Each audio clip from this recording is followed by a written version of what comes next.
A lot of times what I have to teach is just a really focused portion of an entire meal. Something that I've wanted to try is bringing the ideas from several lessons into one comprehensive meal. This year, Kake, the brand that already takes up considerable space in my pantry, said that if I use their products, they would pay me to try it. So dig up your notes because this one is not for beginners. This will be on the final exam, so do not forget. So today I am making Tamago Kake Gohan with a piece of leftover salmon and a side of soup. It is not even close to the platonic ideal of a full Japanese breakfast, but it is a great use for leftovers if you've been cooking a lot of what I've been teaching. If you want to use the same products as mine, I can just about guarantee that your local supermarket stocks Kake in the international aisle. They sent me 2 jars of garlicky chili oil and 5 different types of soy sauce: sweet, dipping, mushroom flavored, cooking, and premium cooking.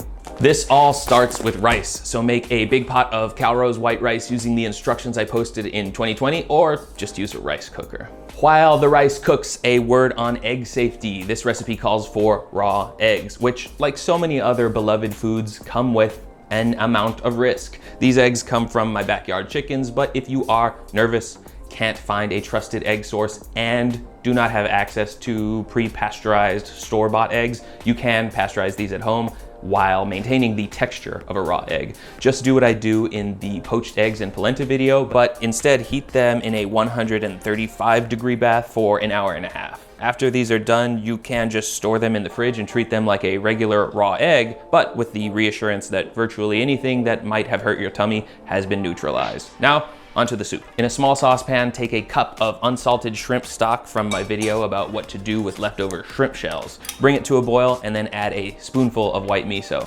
I would personally advise against calling this capital M, capital S miso soup because shrimp shell tea is really no substitute for a proper dashi, but a soup by any other name would taste just as sweet. Taste for seasoning, by the way, because if you started off with a salty stock, this miso will take it over the edge.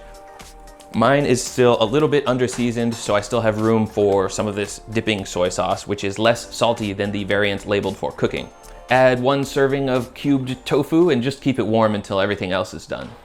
I have here some fish left over from the slow roasted salmon video, and I just want to take a little sliver off of it for this breakfast. So normally you would grill a piece of fish from its raw state for a dish like this, but since this is already cooked, I'm just going to brush the lateral sides in the sweet soy sauce with which I was provided. It's the least salty of the bunch, and since it contains sugar, it'll make a nice crust really quickly in the pan.